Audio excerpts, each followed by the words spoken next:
The stars gleamed cold and distant in the darkness of space. Captain Zekthor stood on the bridge of his warship, watching the scanner screens with hungry eyes.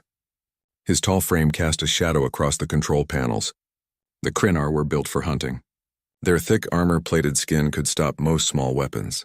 Their forearms made them deadly in close combat. For 3 generations, his family had ruled this sector of space, taking what they wanted from weaker species. Contact on long-range sensors, his sensor officer called out. The young Krynar's voice carried excitement. Single vessel moving through Sector 947. Zekthor moved closer to the display. His lips pulled back, showing rows of sharp teeth. A smile in his species. Identification? The signature matches Terran design, Captain. A freighter-class vessel. The database shows it as the Perseverance, registered as a cargo transport. First Mate Voss stepped up beside his captain. Voss was older, more careful. Scars covered his face from years of battle. Terrans, he said slowly. We have not hunted them before. Zekthor laughed, a deep rumbling sound. Because we have never found them alone before. They always travel in groups like frightened children. He pulled up the data files on Terran ships. The information made him laugh again. Look at this. Light shields. Minimal weapons. Slow engines. They are merchants, not warriors. The reports say they are unpredictable, Voss warned. The reports say that about every species before we hunt them. Zekthor replied. He turned to his crew. Ready all ships. We will take this prize easily. The Bleeding Talon fleet consisted of 5 warships. Each one carried heavy weapons and thick armor. They had hunted successfully 8 times in the past year. Every time their prey had either surrendered or died quickly. The Krynar were apex predators. Nothing in this region of space could match them. Far ahead, the Perseverance moved through the black void. It was a boxy ship, built for carrying cargo, not fighting. Its hull was painted white with fading blue stripes. On the bridge, Captain Elena Vasquez sat in her command chair, drinking coffee from a metal cup. She was a small woman compared to the Krynar, barely over 5.5 feet tall. Her black hair was pulled back in a tight bun. Lines around her eyes showed her age, maybe 45 years. Captain, we have 5 ships approaching from behind. Her sensor officer called out. They match Krynar signatures. Elena set down her coffee cup carefully. Distance? 4 million kilometers in closing. They are moving fast. Chief Engineer Marcus Webb looked up from his station. He was a big man with strong arms and a beard that needed trimming. Pirates? He asked. Hunters, Elena corrected. She stood up and stretched. Marcus, how long until we reach the Helios debris field? Marcus checked his console. 23 minutes at current speed. Can we make it faster? I can push the engines to 110%. That will get us there in 18 minutes. Elena nodded. Do it. Tell the crew to secure for high-speed maneuvers. She touched the ship-wide communication panel. All hands, this is the captain. We have incoming hostiles. Battle stations. This is not a drill. Throughout the ship, the crew moved quickly to their positions. They were only 12 people total, small for a ship this size, but each one moved with purpose, without panic. They had done this before. In the cargo bay, 3 crew members began opening sealed containers. Inside were not trade goods or supplies. Instead, there were weapons, armor, and military equipment. The labels on the containers read, Property of Terran Colonial Defense, Authorized Personnel Only. On the Bleeding Talon, Zekthor watched the Terran ship accelerate. They run, he said with satisfaction. Like all prey runs, should we fire warning shots? His weapons officer asked. Yes, show them we are serious. 3 bolts of red energy lanced across space. They passed within a few hundred meters of the Perseverance, close enough to make their point clear but not close enough to cause damage. Elena watched the energy blasts pass her ship. Weapons officer, plot their positions. I want to know exactly where each ship is at all times. Yes, Captain. All 5 are maintaining pursuit formation. Standard hunting pattern? Of course it is, Elena said quietly. She had seen this formation before years ago when she commanded a military frigate. The hunters would spread out and surround their prey, cutting off escape routes. It was effective against panicked targets. Marcus, status on the modifications? Marcus's voice came through the speaker. Mining lasers are recalibrated. I have the cargo railguns ready. The defensive array is armed and waiting. Good. Don't activate anything until I give the word. The Perseverance entered the debris field at high speed. The Helios field was the remains of an old battle. From a war fought decades ago, thousands of pieces of metal and rock floated in a wide area. Some pieces were as small as a fist. Others were as large as a house. It was a dangerous place to fly, requiring careful navigation. The Krynar ships followed without hesitation. To them, the debris field was just another obstacle. Their shields were strong. A few impacts would not stop them. "They are hailing us," Elena's communication officer reported. "Put them through." Zekthor's face appeared on the main screen. His alien features would have frightened many humans. Elena looked at him without expression. "I am Captain Zekthor of the Bleeding Talon. You will stop your engines and prepare to be boarded. Your cargo and ship now belong to me." Elena let fear show in her eyes. It was not hard to fake. "We cannot stop. Our cargo is too valuable. We will be ruined if we lose it." Zekthor laughed. "You will be dead if you do not stop. Choose quickly, human." "Please," Elena said, making her voice shake. "We have families. We have contracts. Just let us pass." "No." Zekthor cut the communication. Elena's face changed. The fear disappeared. Her expression became cold and hard. "That was his mistake," she said quietly. She touched her communication panel again. "All crew, the enemy has refused negotiation. We are weapons-free. I repeat, weapons-free. Initiate Protocol Hornet's Nest." Throughout the ship, acknowledgements came back. The crew was ready. Marcus began typing commands into his console. Outside the ship, in the debris field, dozens of objects began to wake up. They had been floating there for weeks, looking like ordinary debris. They were not debris. They were mines. Old human military mines placed there by Elena's crew on their last trip through this sector. The Perseverance suddenly cut its engines.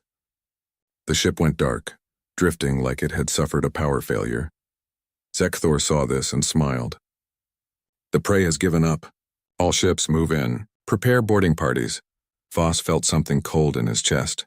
"Captain, something is wrong. This is too easy. You worry too much, old friend. Victory is at hand." The 5 Krynar ships moved forward, surrounding the apparently helpless Terran vessel. They closed the distance, ready to claim their prize. Then the mines activated. Dozens of them all at once. Their sensors locked onto the Krynar ships. Their engines fired, sending them toward their targets. The first explosion lit up the darkness like a small sun. The explosion tore through the first Krynar scout ship before its pilot could react. The mine had struck directly at the engine section where the shields were weakest. Metal twisted and broke. Atmosphere vented into space in a white cloud. The ship spun out of control, its systems failing. "Evasive action." Zekthor roared. His confidence vanished in an instant. Around his ship, more mines were moving. They had been hidden in the debris, looking like harmless wreckage. Now they revealed their true purpose. The second scout ship tried to turn away. It was too slow. 3 mines struck it in quick succession. The shields held for the first 2 impacts, but the third mine punched through. The ship broke apart, scattering debris that looked almost identical to the field around it. Voss grabbed his captain's arm. "We must retreat!" "This is a trap." Zekthor's eyes were wide with shock, but his pride would not let him run. "Not yet. All ships, full power to shields. Destroy those weapons." The Krynar ships began firing in all directions. Their weapons were powerful, designed to destroy other warships. Each shot that hit a mine caused a bright explosion. But there were so many mines. For every one they destroyed, 2 more seemed to appear from the debris field. Aboard the Perseverance, Elena watched her screens with calm focus. Mines are performing as expected. 2 enemy ships destroyed, 3 remaining. Marcus's voice came through the speaker. He sounded excited. "The modified systems are ready, Captain. Just give the word." "Not yet. Let them waste their ammunition on the mines. We need them confused." The Krynar weapons fire lit up the darkness. Explosions bloomed like deadly flowers throughout the debris field. Slowly, the number of mines decreased. The Krynar were winning this part of the battle, destroying the automated weapons one by one. Zekthor felt his confidence returning. "See, they are only machines. Clever, yes, but machines break." He pointed at the Perseverance, still floating dark and quiet. "That ship is helpless. We have lost 2 vessels, but we will take our prize and make the humans pay for our losses." "Captain, that freighter led us here on purpose," Voss insisted. "They knew about the mines. They planned this. Of course they planned it. But they have used their trap and it failed to destroy us. Now we will show them the price of attacking Krynar hunters. Zekthor opened a channel to all his remaining ships. Focus fire on the Terran vessel. Disable their engines. We will take them alive and make them regret this day. The 3 Krynar warships turned their weapons toward the Perseverance. Red energy beams crossed the distance, ready to tear into the helpless freighter. Then the Perseverance came to life. The ship's running lights blazed on. Its engines fired, sending it into a sharp turn that no ordinary cargo ship should be able to make. Panels on its hull slid open, revealing weapons that should not exist on a civilian vessel. Fire, Elena said calmly. The mining lasers had been designed to cut through asteroids and planetary rock. Marcus had modified them over the past 2 weeks, increasing their power and focus. Now they fired at the nearest Krynar ship. The beams were not as powerful as military weapons, but they were precise. Marcus aimed them at the weak points Elena had identified, the places where armor was thinnest. The cargo railguns had been intended to launch supply pods to distant colonies. Marcus had changed their purpose too. Now they fired heavy metal slugs at incredible speed. Each slug was as large as a human fist. They struck the Krynar shields like hammers, draining power with each impact. Zekthor's ship rocked under the attack. Warning lights flashed across his bridge. Impossible. That is a freighter. Where did those weapons come from? They are improvised, Captain, his sensor officer reported. The young Krynar's voice shook with fear, but they are effective. Our shields are at 60% and falling. Elena's tactical display showed all 3 enemy ships. She had fought battles like this before, years ago, when she commanded the frigate Resolute. That ship had been destroyed in the colony wars and Elena had barely survived. After that, she had retired from military service. But the training never left her. The instincts never faded. Marcus, concentrate fire on the ship to our port side. Target their sensor array. Got it, Captain. The mining lasers shifted focus. They carved through the Krynar ship's shields and bit into the sensor dish. Metal glowed red, then white, then melted. The ship went partially blind, its long-range sensors destroyed. The other 2 Krynar ships spread out, trying to surround the Perseverance from different angles. It was the correct tactical move. Elena had expected it. Helm, dive down 30 degrees and accelerate. Take us through that cluster of large debris. The Perseverance moved like a dancer, weaving between chunks of dead ships and broken stations. The Krynar vessels followed, but they were larger and less agile. They had to move more carefully to avoid collisions. They are trying to box us in, the helmsman said. He was young, maybe 25, but his hands were steady on the controls. Let them think they can, Elena replied. She touched her communication panel. All hands prepare for zero-gravity combat. Boarders may attempt to reach us. Throughout the ship, the crew checked their weapons and armor. Most of them were veterans like Elena. They had served in colonial defense forces or planetary militaries. When they joined the crew of the Perseverance, they had agreed to a simple rule. If trouble found them, they would fight. Zekthor watched the Terran ship maneuver through the debris. His anger grew with each passing second. This should have been an easy hunt. Now 2 of his ships were destroyed, and the prey was fighting with unexpected skill. Launch boarding pods, he ordered. If we cannot destroy them from outside, we will take them from within. 4 boarding pods launched from the remaining Krynar ships. They were small, fast, and armored. Their purpose was simple. Attach to an enemy ship, cut through the hull, and deliver warriors inside. Elena saw them coming.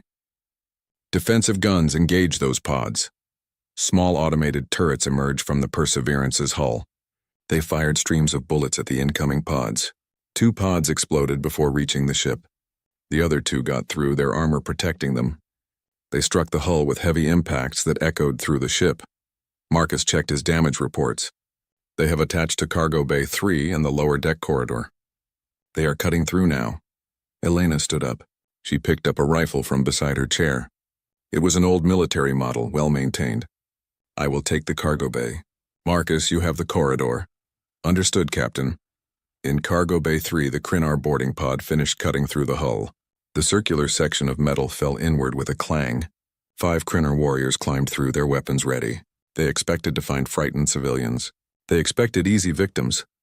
Instead, they found 3 humans in armor holding military-grade weapons using cargo containers as cover. The humans opened fire immediately. The narrow entrance of the boarding hole became a kill zone. The first 2 Krynar fell before they fully entered. The third made it through but took a bullet to the shoulder. The fourth and fifth managed to find cover behind equipment. In the corridor, Marcus and 2 other crew members faced similar resistance. The Krynar were strong and tough, but they were fighting in a human ship. The corridors were built for human-sized people. The Krynar had to crouch or bend. The humans knew every corner, every hiding spot. The battle inside the Perseverance was brutal and quick. The humans used grenades to flush out the Krynar from cover. They worked together with practiced coordination. When a Krynar tried to use his superior strength in close combat, he found himself in zero-gravity sections where strength mattered less than skill. Within 10 minutes, the boarding attempt had failed. 3 Krynar were dead, 2 were wounded and captured. The humans had 2 injuries, but nothing serious. Elena returned to the bridge, her rifle still in her hand. Seal those breaches. Get the wounded to medical. Outside, Zekthor received the news of his boarding party's failure. His 4 hands clenched in rage and disbelief. Voss stood beside him, silent and afraid. They had never failed a hunt before. Never. Elena opened a communication channel to the Krynar ships. Her face appeared on their screens. She was not smiling. Blood was smeared on her cheek from the fight, but her eyes were steady. "You should have let us pass," she said simply. Then she cut the connection. The message was clear. The prey had teeth. The cold silence of space settled over the debris field after the boarding party failed. Inside the Perseverance, the crew worked quickly to seal the hull breaches.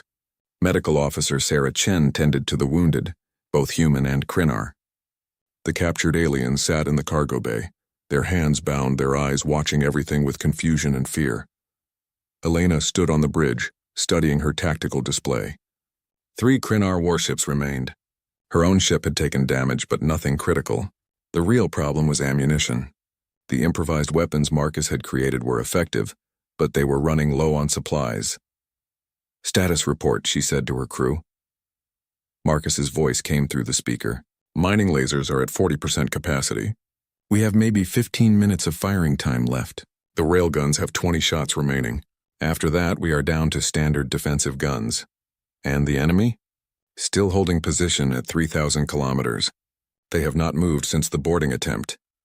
Elena nodded slowly. She could guess what was happening on those ships. The Krynar captain was trying to decide what to do. Pride would tell him to attack. Wisdom would tell him to retreat. The question was which voice he would listen to. On the bridge of the Bleeding Talon, that exact debate was happening. Voss stood before his captain, his voice urgent. "We must withdraw. We have lost 2 ships and a boarding party. The humans are more dangerous than we thought." Zekthor's pride burned like fire in his chest. His family had ruled this sector for 3 generations. If word spread that a single Terran freighter had defeated them, their reputation would be destroyed. Other species would question their strength. Pirates and raiders would challenge their territory. "If we run now, we admit defeat," Zekthor said. "We admit that we are weak. If we stay and die, we will be dead," Voss replied. "There is no shame in retreating from an unexpected threat. We can return with more ships, better planning." Zekthor looked at his old friend. Voss had served with him for 20 years. He had never given bad advice, but the thought of running from prey was like poison in Zekthor's mind. "We still outnumber them 3-1. Our weapons are stronger. Our shields are better. One lucky trap does not change that. It was not luck, Captain. They led us here on purpose. They prepared for this battle. They are warriors, not merchants. Then we will defeat them as warriors." Zekthor turned to his crew. "All ships assume attack formation Delta. We will destroy that ship with coordinated fire. They cannot defend against all of us at once." Voss closed his eyes for a moment. He knew this was a mistake, but he also knew his captain would not change his mind. "As you command." The 3 Krynar warships moved into position. They formed a triangle around the Perseverance, each ship at a different angle. This formation allowed them to fire from multiple directions at once. Any shield the humans raised would be weak somewhere. Elena watched them move.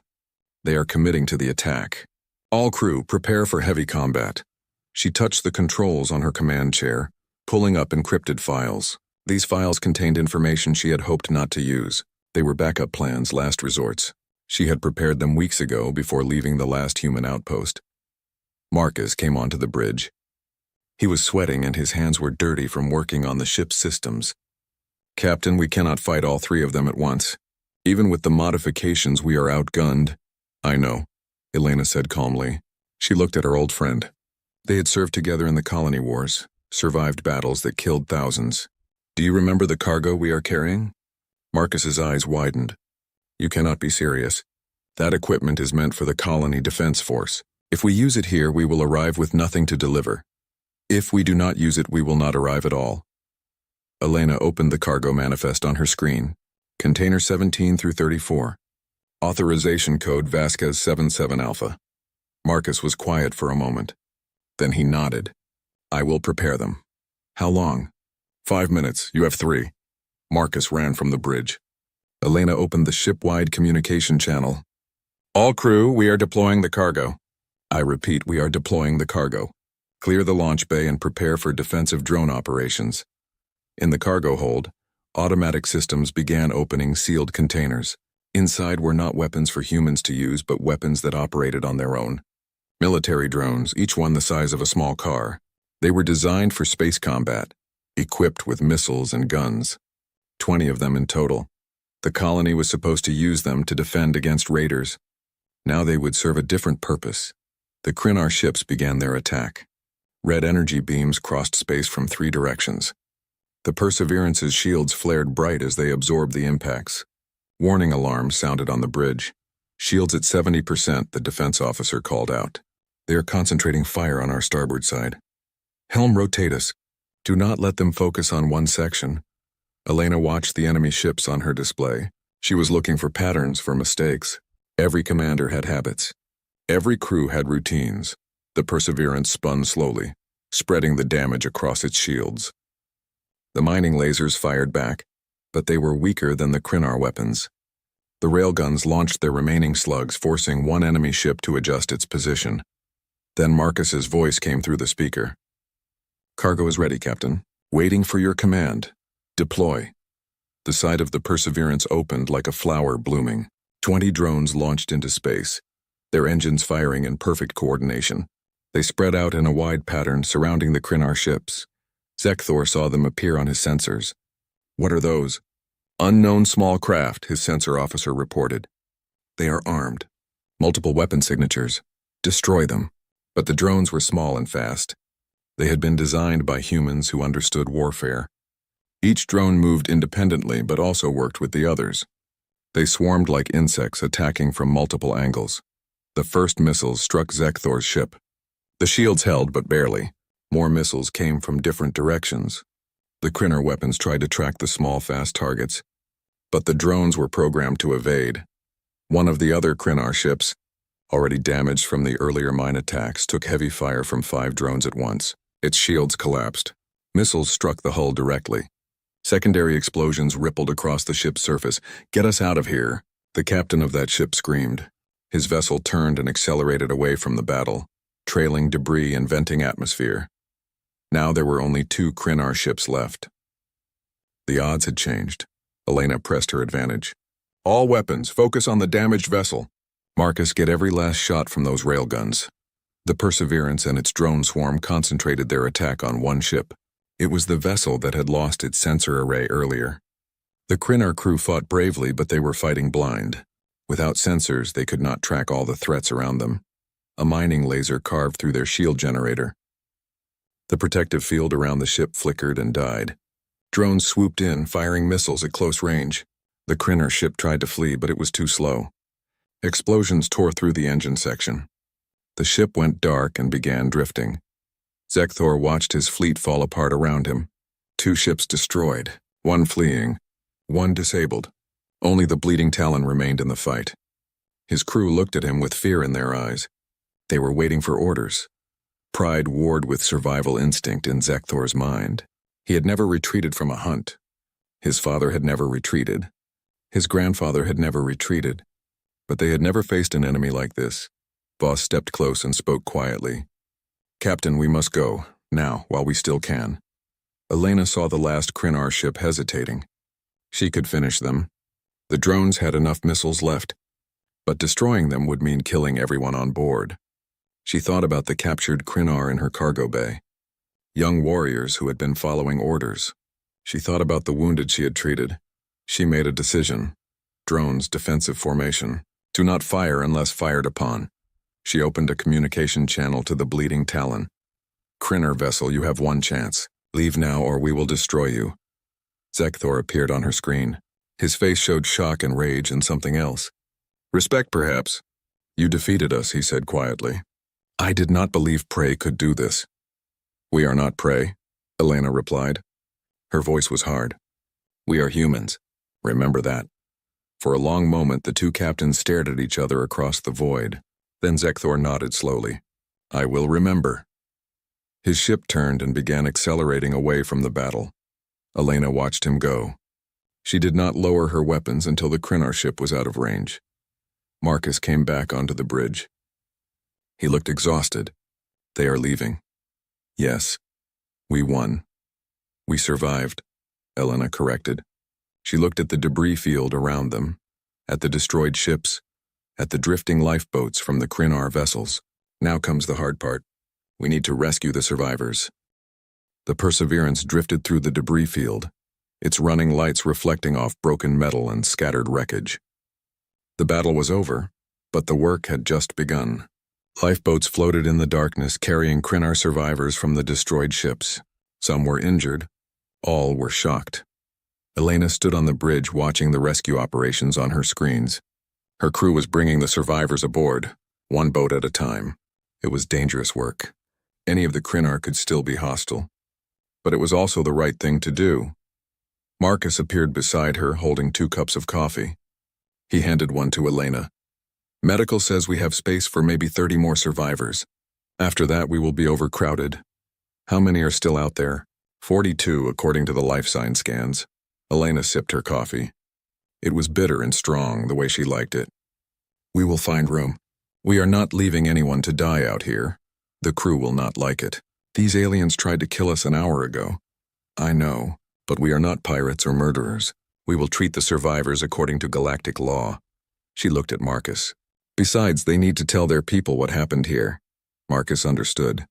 This battle was not just about survival. It was about sending a message to the galaxy. Humans were not easy prey. In the cargo bay, Sarah Chen worked on the injured Crinnar. The aliens were larger than humans and built differently, but injuries were injuries. Broken bones, burns, and cuts needed treatment no matter what species you were. Some of the Crinnar flinched when she approached them. Others watched her with curious eyes. One young Crinnar, his arm wrapped in bandages, spoke to her in broken standard language. Why you help us? We attack you. Sarah did not look up from her work. She was setting another Crinnar's broken leg. Because you are hurt. That is reason enough. Crinnar do not help defeated enemies. We are not Crinnar. Sarah finished with the leg and moved to the next patient. We are human. We fight when we must, but we do not kill when we do not have to. The young Crinnar was quiet for a moment. I do not understand your species. Good, Sarah replied. That means you might think twice before attacking another human ship. Hours passed as the Perseverance gathered the survivors. The cargo bay filled with injured Crinnar. Some needed surgery. Others just needed rest. Sarah and her medical team worked without stopping, moving from patient to patient. On the bridge, Elena received a communication from the Bleeding Talon. Zekthor's ship had stopped accelerating. It was far away now, at the edge of sensor range, but still within communication distance. Captain Vasquez, Zekthor's voice came through the speaker. I wish to speak with you.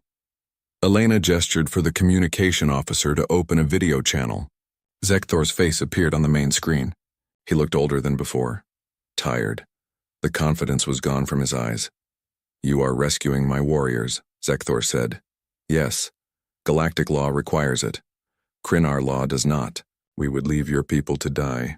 I know, Elena said. That is one difference between our species. Zekthor was quiet for a moment. His 4 hands moved restlessly, a sign of discomfort in his species. I have been a hunter for 40 years. I have hunted 30 species across 20 systems. Never have I met prey that fought like you. We are not prey, Elena said again. Her voice was firm but not angry. That is what you need to understand. Humans are not weak. We choose peace when we can. But we are very, very good at war. I see that now.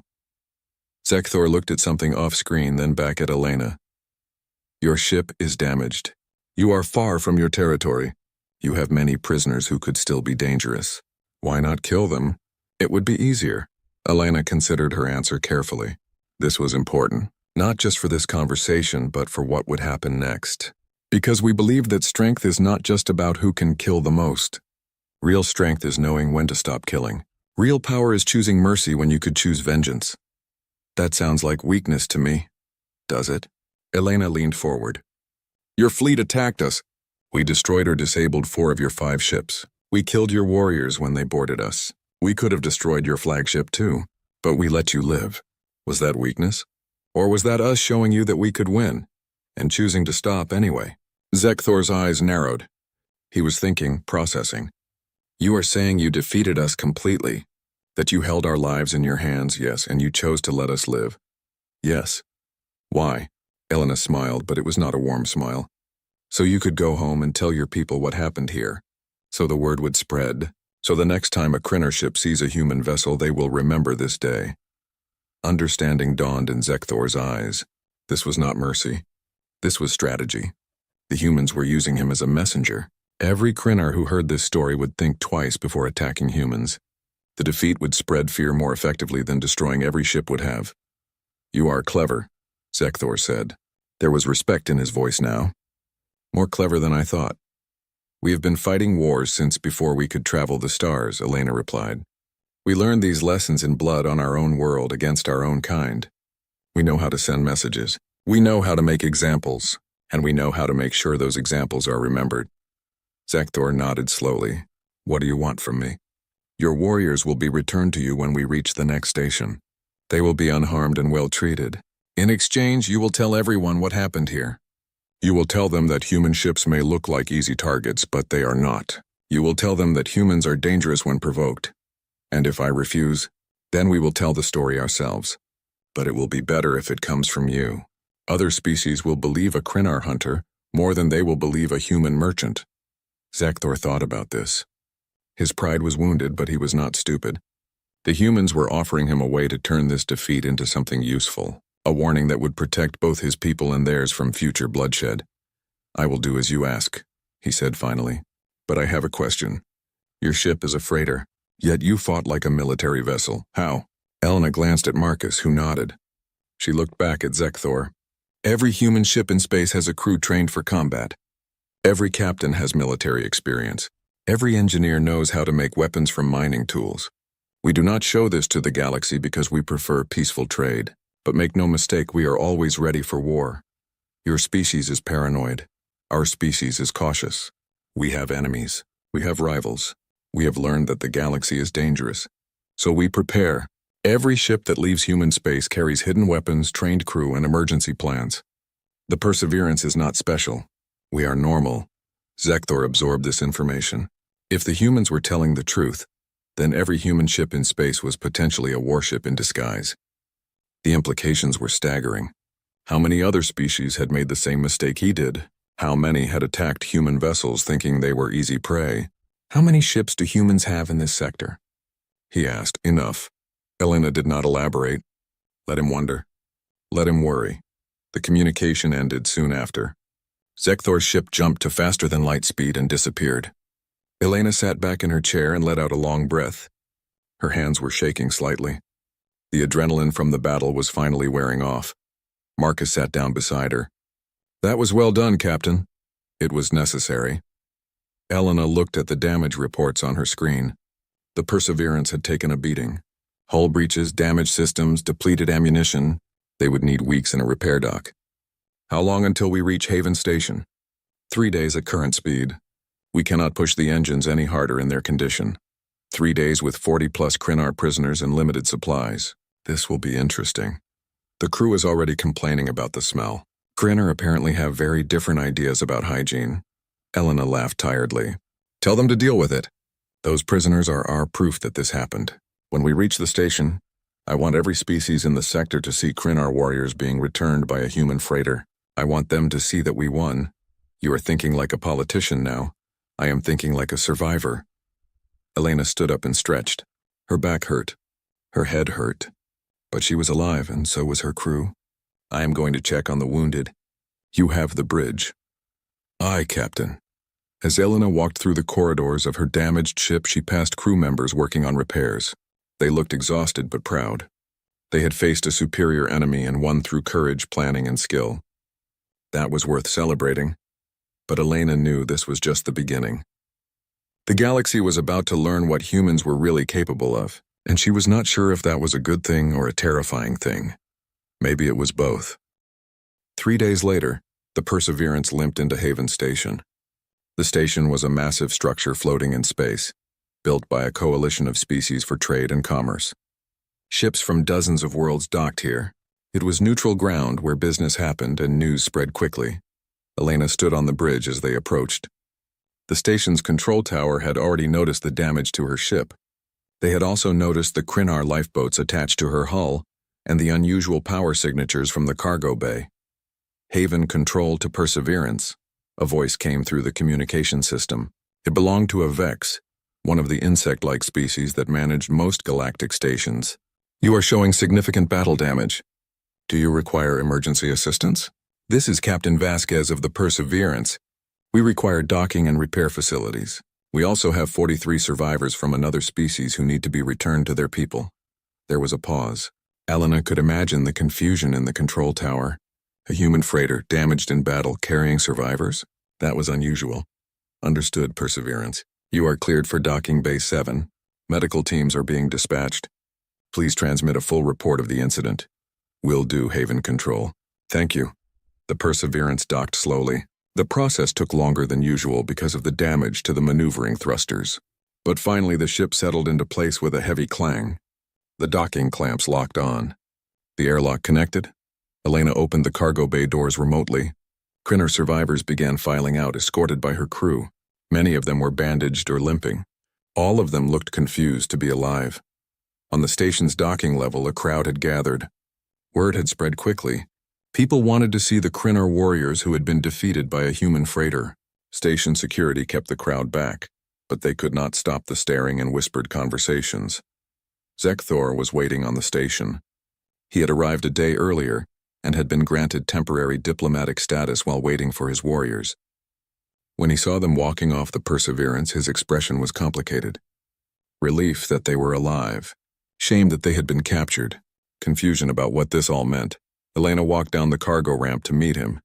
She had cleaned up and changed into a fresh uniform, but there were still dark circles under her eyes. Behind her, Marcus and Sarah followed. Captain Zekthor, Elena said formally, I return your warriors to you. They were treated well and their injuries were cared for. Zekthor looked at his warriors. Then he looked at Elena. You kept your word. Humans usually do. Not all species would have. We are not all species. Elena gestured to the crowd watching them. Your warriors have stories to tell. I suggest they tell them honestly. Zekthor understood. This moment was being watched by representatives from dozens of species. Whatever happened here would spread across the station, then across the sector, then across the galaxy. The story would grow with each telling. Before I go, Zekthor said, I must know something. Was your ship truly just a freighter? Or were you a disguised warship? Elena smiled. Come see for yourself. She led him into the cargo bay. The containers that had held the military drones were empty now, their contents deployed and lost in the battle. But the rest of the bay showed what it really was, a commercial vessel. Trade goods, civilian equipment, supplies for colonies. We are exactly what we appear to be, Elena said. A cargo ship. But we are also a human ship, and every human ship is prepared for trouble. She took him to the mining lasers that Marcus had modified. Zekthor could see where civilian equipment had been altered for combat. It was clever work, but clearly improvised. Not military grade. Just desperate ingenuity. You beat us with mining tools, Zekthor said quietly. We beat you with planning, experience, and the knowledge that we might need to fight someday. The tools were just tools. The real weapons were up here. Elena tapped her head. Humans have been fighting for thousands of years. We know how to think like warriors even when we dress like merchants. Zekthor was silent for a long moment. Then he did something surprising. He placed one of his forehands over his chest in what Elena recognized as a Krynar gesture of respect. You are a worthy opponent, Captain Vasquez. I am glad I survived to say that. I am glad you survived to warn others, Elena replied. Make sure they understand the message. They will. I promise you that. The two captains parted.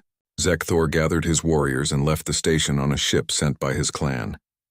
Elena watched them go, then turned her attention to the more practical matters of repairing her ship. Over the next week, as the Perseverance sat in the repair dock, the story spread.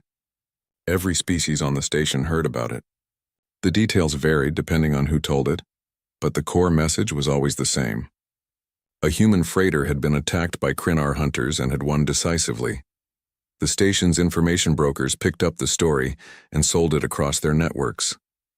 Merchant captains added it to their collection of spacer tales. News services ran reports about the incident, and everywhere the story went, it changed how people thought about humans. Elena gave one official interview to a multi-species news network. She sat in front of cameras and answered questions carefully. Captain Vasquez, some species are calling this incident an example of human deception. They say you disguised a warship as a civilian vessel. What is your response? Elena looked directly into the camera. The Perseverance is exactly what it appears to be. A registered cargo vessel operated by civilians.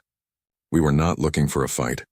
We were attacked without provocation while conducting legal trade. But you had military-grade weapons. We had mining equipment that we modified for defense. Any ship traveling in dangerous space would do the same. What we had was training and preparation. Every member of my crew is a veteran of human military service. That is common among human spacers. Why is that common? Because we come from a dangerous world. Humans have survived ice ages, plagues, predators, and our own wars. We learned early that being prepared is the difference between life and death. When we went to space, we brought that lesson with us. The interviewer, a feathered species called Rix, tilted its head. Are you saying all human ships are potential warships? I am saying all human ships have crews that know how to defend themselves. We prefer peace and profit. But if attacked, we will respond with everything we have. Elena leaned forward slightly. The galaxy should understand this. Humans are not aggressive. We are not conquerors, but we are survivors. And we remember those who try to harm us. The interview went viral across dozens of worlds. It was played and replayed, analyzed and discussed. Some species saw it as a threat. Others saw it as a fair warning. A few saw it as an opportunity, thinking that if humans were this capable, they would make good allies. Marcus watched the interview in the ship's common room with the rest of the crew. When it ended, he turned to Sarah. The captain just changed how the galaxy sees us. Is that good or bad? Sarah asked. I do not know yet, but it is definitely different. 2 weeks after arriving at Haven Station, the Perseverance was ready to fly again. The hull was patched. The systems were repaired. New supplies were loaded. The crew was rested and healthy. Elena stood on the bridge preparing to depart. Marcus sat at his engineering station. The rest of the crew were at their posts. All systems green, Marcus reported. We are ready whenever you are, Captain. Elena looked at the star charts on her screen. Their destination was still the same, New Terra Colony, where they were supposed to deliver supplies and equipment. But now they were arriving with less cargo than planned and much more attention than desired. Haven Control, this is Perseverance requesting departure clearance. Clearance granted, Perseverance. Safe travels, Captain. The ship undocked and moved away from the station slowly. Once they were clear, Elena ordered an acceleration to cruising speed. The stars stretched around them as they moved deeper into space. Captain, the sensor officer called out, I am picking up several ships altering course to intercept us. Elena's hand went to her weapon console, but then the identification signals came through. The ships were not hostile. They were human merchant vessels changing their routes to travel near the Perseverance. A communication came in from one of them. Perseverance, this is the cargo hauler New Dawn. We heard about your fight with the Krynar. Thought you might like some company on your journey. Elena smiled. New Dawn, this is Vasquez. Company would be appreciated. Another ship chimed in. This is the transport Bright Horizon. We are adjusting our course to join you as well. And another. This is the freighter Star Chaser. Room for one more in this convoy?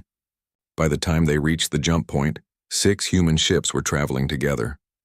They formed a loose formation, their running lights creating a constellation in the darkness. Marcus came to stand beside Elena's chair. A convoy was not part of the plan. No, Elena agreed. But it is a good idea. The galaxy thinks we are dangerous now. Let us show them we are also united. She opened a ship-wide channel. "All crew, this is the captain. Our mission was to deliver cargo safely. We accomplished that, though not in the way we expected. We also sent a message to the galaxy. Humans are not prey. We will not be hunted. We will not be easy victims, but we will also not become the monsters that hunted us. We will be fair, we will be strong, and we will be ready. This is who we are. This is what it means to be HHU." The waiting line stretched across half a solar system. Ships of every shape and size floated in perfect formation, each one more beautiful than the last.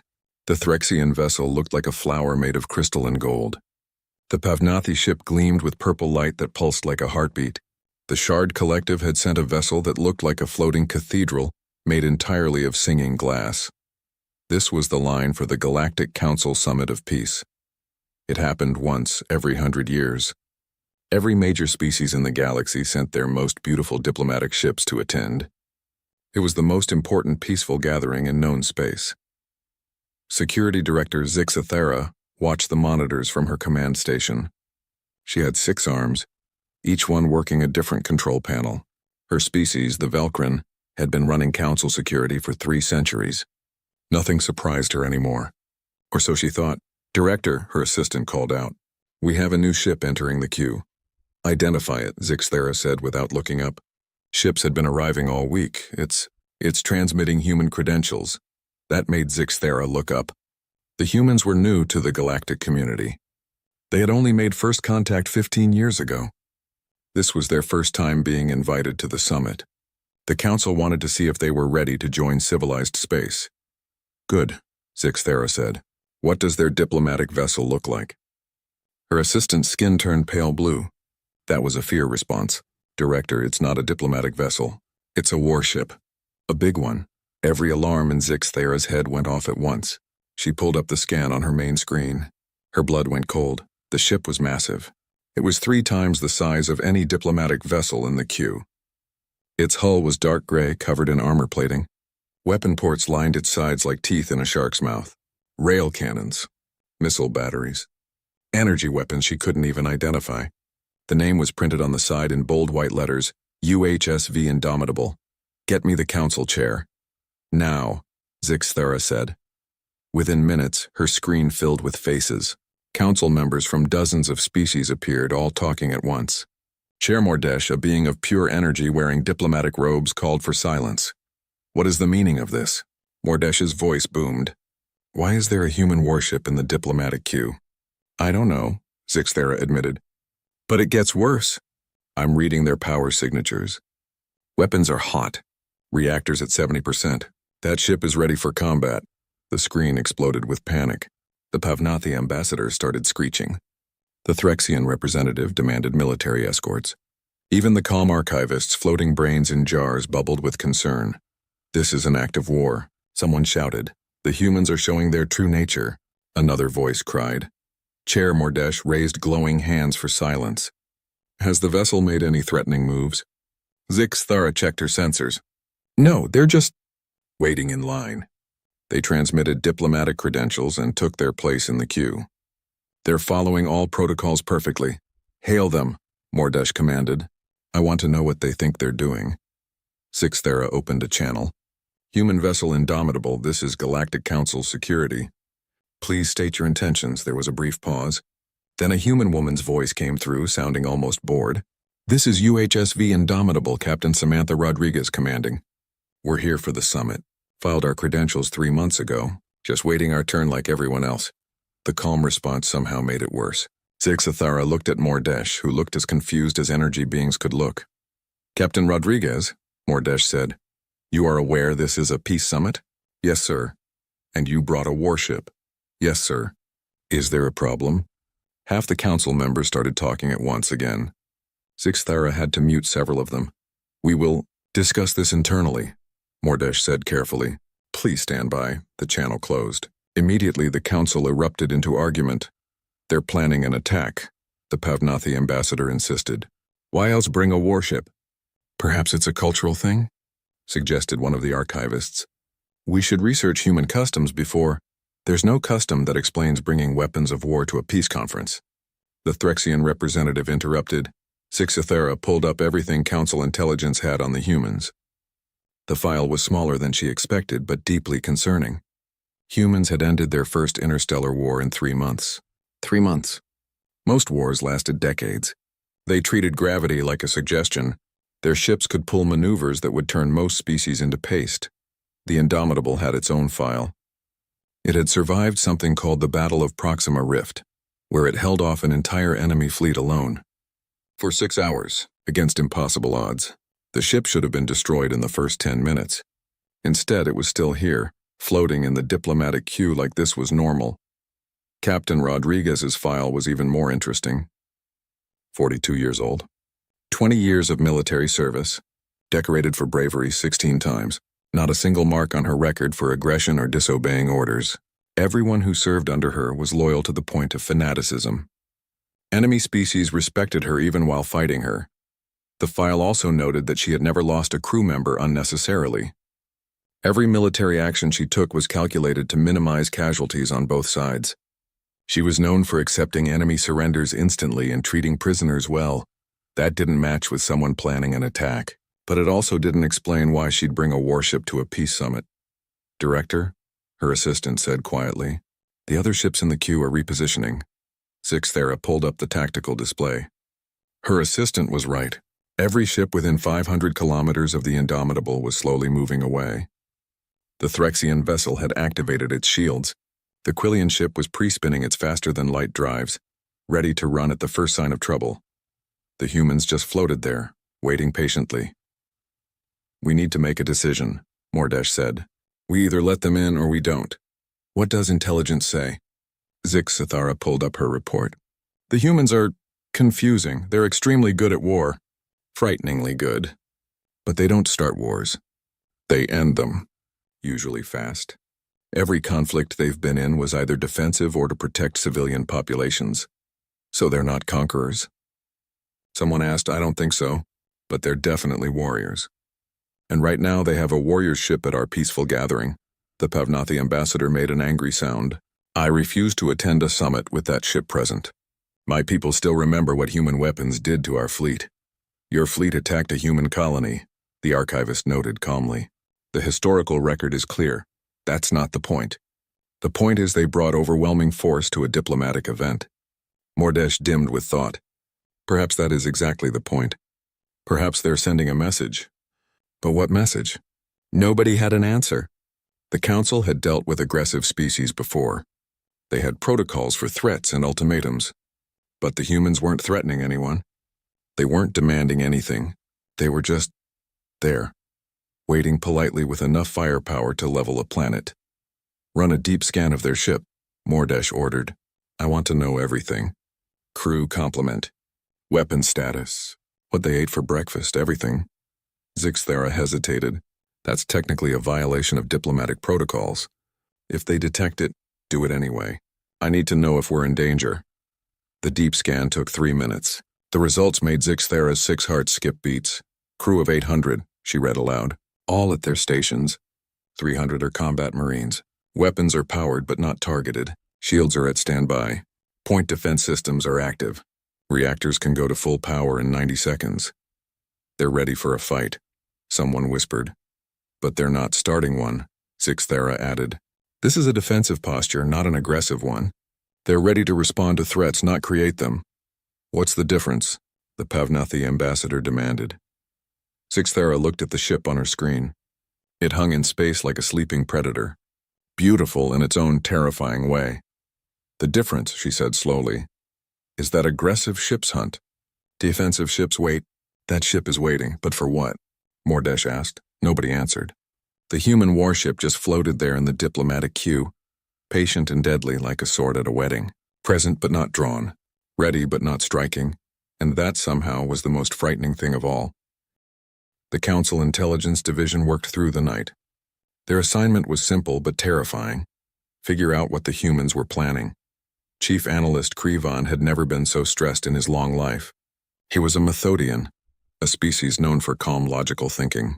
But there was nothing calm about the data in front of him. Show me everything we have on human military operations, he told his team.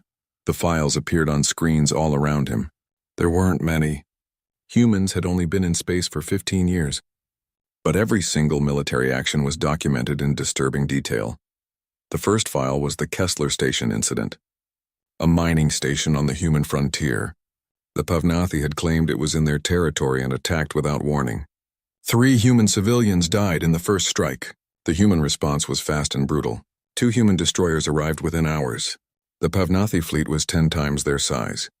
The battle should have lasted days. It lasted 47 minutes. The human ships moved like nothing Krivan had ever seen. They used the gravity of nearby planets like slingshots. They fired weapons while doing turns that should have killed everyone on board. They targeted the Pavnathi command ship first, cutting off communications. Then they destroyed engines, not reactors. They disabled ships instead of destroying them. When the Pavnathi admiral tried to surrender, the humans accepted immediately. They even provided medical aid to the damaged Pavnathi vessels. Efficient, Krivan muttered. Frighteningly efficient. The next file was worse. The Battle of Proxima Rift. The Krell invasion fleet had tried to conquer a cluster of human colonies. 200 Krell warships against 12 human vessels. The humans knew they couldn't win, so they didn't try to. Instead, they evacuated the civilians. The indomitable Captain Rodriguez's ship stayed behind alone. Its job was simple: buy time. Hold off 200 warships long enough for the evacuation to finish. Military analysts said it was impossible. The Indomitable should have been destroyed in minutes. Captain Rodriguez had other ideas. She used the asteroid field. She used debris from destroyed ships. She sent fake signals to confuse enemy sensors. She made the Krell think there were more human ships than there really were. For 6 hours, she made 200 warships chase shadows while the real ship kept moving, kept fighting, kept surviving. By the time the Krell figured out the trick, the civilians were safe. The Indomitable was damaged but still fighting. When human reinforcements arrived, the Krell retreated. They'd lost 30 ships trying to catch one vessel. Captain Rodriguez was offered medals. She turned them down. She said she was just doing her job. Krivan pulled up more files. The pattern was clear. Humans didn't start wars, but when wars came to them, they ended them fast. They fought smart, not just hard. They valued their own lives and even enemy lives. But they absolutely refused to lose. What are we dealing with? One of Krivan's assistants asked. A species that understands war too well, Krivan said quietly. They don't fight for glory or territory. They fight to protect what's theirs, and they're very, very good at it. So what do they want at the summit? That was the question that kept Krivan up at night. He pulled up the communication logs. The humans had filed their diplomatic credentials exactly as instructed. They'd followed every rule. They'd been nothing but polite, but they'd sent a warship. Krivan opened the file on Ambassador Lyra Chen. She was the human diplomatic representative. 73 years old, she'd been a university professor before becoming an ambassador. Her specialty was conflict resolution. Her record showed successful negotiations in 17 different disputes. She had a reputation for being kind but firm. The file also noted that she never negotiated from weakness. She always made sure her side had options, power, leverage, and right now her leverage was the Indomitable. They're not here to attack, Krivan said suddenly. They're here to make a point. What point? That they can't be ignored. That they can't be pushed around. That if they're joining the galactic community, they're joining as equals. His assistant looked doubtful. That's a very aggressive way to make that point. Maybe, Krivan said. Or maybe that's just how humans think. He pulled up a human cultural file. It was thin. Most of it was guesswork and observations from brief contacts. But one section caught his eye. It was about human history. Humans had spent their entire existence fighting each other. Wars on their home planet were constant. They'd developed weapons that could destroy their whole world several times over. They'd come close to using them, but they hadn't. Instead, they'd learned something. The file called it peace through strength. The idea was simple. If everyone had weapons, everyone would be too afraid to fight. Make war so terrible that nobody wants it. It had almost destroyed them. But eventually it worked. When humans finally united and went to space, they brought that philosophy with them. They make weapons to prevent war, Krivan said slowly. They show strength to avoid having to use it.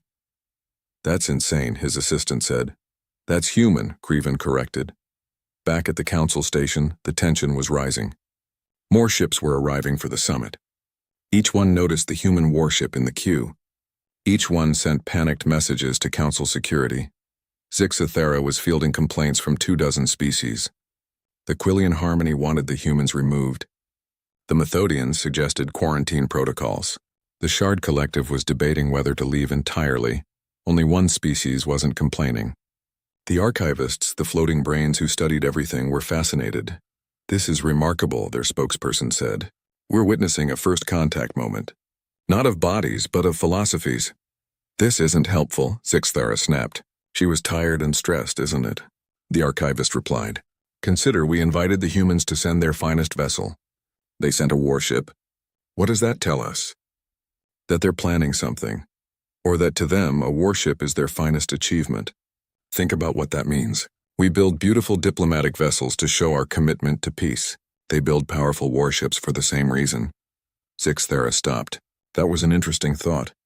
You're saying they see that ship as a peace offering? I'm saying they might see it as their greatest accomplishment. And perhaps it is. Look at its record. How many lives has that vessel saved? How many colonies has it defended? How many wars has it ended?" Zixathera pulled up the Indomitable service history. 17 major engagements. 0 civilian casualties on the human side. Minimal casualties on enemy sides. 3 humanitarian missions. 1 first contact gone wrong that the Indomitable diffused without firing a shot. "It's a guardianship," the archivist continued. "They didn't send a predator to our summit. They sent a protector. A protector with enough weapons to level a planet," Zixathera pointed out. "Yes, because to them, protection and power are the same thing. You can't protect what you can't defend. You can't defend without power." Zixathera considered this. It made a strange kind of sense. Humans had evolved on a dangerous world. They'd fought for everything they had. Of course, they'd think protection required strength, but that didn't make the other species feel safer. "Sir," one of her assistants interrupted, "we're getting more readings from the Indomitable." "What kind of readings?" "Nothing threatening. It's just they're running normal ship operations. The crew is eating meals, sleeping in shifts. Someone's playing music in one of the rec rooms. They're acting like this is completely normal." Zixathera pulled up the internal scans. Her assistant was right. The humans were just living, going about their daily routines. One officer was doing a crossword puzzle. Another was working out in the gym. Captain Rodriguez was in her quarters reading a book. They weren't preparing for battle. They were waiting, patiently, like they had all the time in the world. "They really don't think they're doing anything wrong," Zixathera said with wonder. "No," the archivist agreed. "To them this is normal. Expected even. They were invited to a summit. They sent what they consider their best representative. That it happens to be a warship is irrelevant to them." Chair Mordesh appeared on Zixathera's screen. "Report." Zixathera took a breath. "I don't think they're here to attack. I think this is a cultural misunderstanding. A big one." "Explain." She shared Krivon's files and the archivist's theory. Mordesh listened in silence. "So you're saying they think bringing a warship is appropriate?" Mordesh asked. "I'm saying they might not see it as a warship. They might see it as their greatest achievement. Their finest vessel, which is exactly what we asked for." Mordesh dimmed with thought. "Then we need to talk to them. Really talk to them. Not security protocols. Not formal hails. We need to understand what they think they're doing here. And if we don't like the answer, then," Mordesh said grimly, "we'll have to decide if we're ready to tell a species with that ship that they're not welcome in our community." Nobody wanted to be the one to deliver that message. 8 hours had passed since the Indomitable arrived. The council had debated, argued, and analyzed. Now it was time for action. Chair Mordesh floated in the center of the council chamber. Around them, holographic representatives of every major species watched with nervous attention. This broadcast would go out on all channels. Every ship in the queue would see it. The whole galaxy would hear what happened next. "Open a channel to the human vessel," Mordesh commanded. "All frequencies. I want everyone to witness this." The screen lit up. Captain Rodriguez appeared, still in her dress uniform. She looked calm, almost relaxed. That somehow made Mordesh more nervous. "Captain Rodriguez," Mordesh began, their energy field pulsing with authority. "We have deliberated on your presence here. Your choice to bring a warship to this summit of peace is unprecedented. It is unwelcome. It violates the spirit of this gathering." Rodriguez raised one eyebrow slightly. Does it violate any actual rules? The question caught Mordesh off guard. What? The rules. The regulations you sent us. Did we break any of them? Zixthera quickly checked the diplomatic protocols. She hated to admit it, but no. The humans had followed every rule perfectly. They'd filed the right paperwork, used the right codes, waited in the right place. That's not the point, Mordesh said. The point is, with respect, sir, I think that is the point, Rodriguez interrupted. Her voice was polite but firm. You invited us. We accepted. We followed your protocols. If there was something else you wanted, you should have specified it. The Pavnathi ambassador couldn't contain himself any longer. You brought a warship to a peace summit. How is that appropriate? Rodriguez turned to look at the Pavnathi. Her expression didn't change, but something cold entered her eyes. Ambassador, the last time we met, your fleet fired on a civilian mining station. Without warning, without provocation, 3 of my people died, including a 6-year-old girl. The Pavnathi's feathers flattened. That was a mistake. A local commander. A mistake, Rodriguez said flatly. I see. So when your species makes mistakes, they're understandable. But when my species takes reasonable precautions, we're the threat. Interesting double standard. That's not what Captain Rodriguez, Mordesh interrupted, trying to regain control.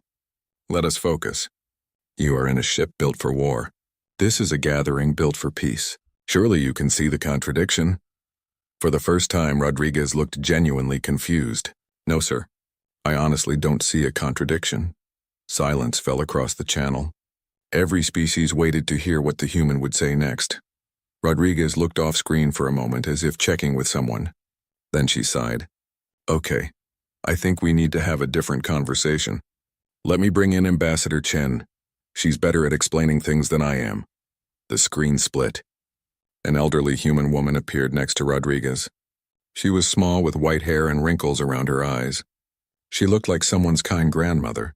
She wore formal diplomatic robes that seemed too big for her. Chair Mordesh, she said with a warm smile. Council members, thank you for your patience. I believe we have a cultural misunderstanding here. May I ask a question? Mordesh was thrown off balance by her gentle tone. Of course. When you sent the invitation, you said to send our finest vessel. What did you mean by that? Our finest diplomatic vessel, Mordesh clarified. A ship that represents peaceful intentions. I see, Chen said. And what does such a ship look like? The Threxian representative spoke up. Beautiful, ornate, lightly armed or not armed at all. A ship that shows trust in the peaceful nature of the gathering. Chen nodded slowly. So a ship that represents hope, trust, the belief that everyone here wants peace. Exactly, several council members said together. That's lovely, Chen said sincerely. It really is. And I can see how our choice confused you, but you see humans define finest vessel differently. Captain Rodriguez, would you like to explain? Rodriguez cleared her throat. The Indomitable is our finest vessel because of what it represents. This ship has saved 4 million lives. It's evacuated colonies during disasters, delivered medical supplies through war zones, protected civilian ships from pirates, and yes, fought when necessary, but always to protect innocence. This ship, Chen added softly, is the embodiment of humanity's greatest strength, not the weapons, not the armor. The commitment to protect those who cannot protect themselves, the willingness to stand between danger and innocence. The Quillian ambassador made a confused sound. But it's still a weapon. Yes, Chen agreed. It is because protection requires power. You cannot defend what you cannot fight for. You cannot keep peace if you cannot enforce peace. So you're admitting you came here to threaten us? The Pavnathi ambassador demanded. No, Rodriguez said sharply. We came here to show you who we are. This ship represents human values. We value peace, but we also value the strength to maintain that peace. We don't separate the two concepts. They're connected. Chen leaned forward slightly. Let me tell you a story. 300 years ago on Earth, humanity built weapons that could destroy our entire planet. We came very close to using them. Everyone was afraid. Everyone had weapons. Everyone thought that would keep them safe. And did it? The archivist asked, genuinely interested. Eventually, Chen said, after we almost destroyed ourselves, we learned something important. Peace doesn't come from weakness. It doesn't come from hoping everyone will be nice. It comes from everyone being strong enough that war becomes pointless. That's a violent philosophy, Mordesh said quietly. Is it? Chen asked. Or is it realistic? Look at your own history, Chair. How many species joined the Council after being conquered? How many joined because they were weak and needed protection? And how many joined because they were strong enough to be respected? Mordesh didn't answer. They didn't need to. Everyone knew the answer, Chen continued. The Indomitable is here because she represents everything humanity has learned about peace. We tried peace through weakness. We tried peace through isolation. We tried peace through surrender. None of it worked. What worked was being strong enough that others thought twice about fighting us, and kind enough that others wanted to work with us instead. You're saying might makes right, someone accused. No, Rodriguez cut in. I'm saying might makes possible. The Indomitable has the power to destroy entire fleets. We've proven that. But we use that power to protect, not conquer, to defend, not attack. The ship isn't here to threaten you. It's here to show you that humanity chooses peace even when we have the power to choose war. The council chamber erupted. Half the members were outraged. The other half were thoughtful. Mordesh called for order. This is still highly unusual, Mordesh said. You must understand our concerns. Many species here have been victims of aggressive warships. They see your vessel and they fear. Chen's face softened with sympathy. I understand. Fear is reasonable. But let me ask you this. In the 15 years since humanity joined the galactic community, have we started any wars? Zixthera checked the records. No. Have we conquered any territory? No. Have we broken any treaties or violated any agreements? No, Zixthera admitted. Chen spread her hands. Then judge us by our actions, not by your fears. Yes, we brought a warship, but we've been invited to 12 conflicts as mercenaries or allies. Do you know how many we accepted? 3, Krivan said from his analysis station. He'd been listening carefully. Only 3. All cases involving the defense of civilian populations. Correct, Chen said. We turned down 9 highly profitable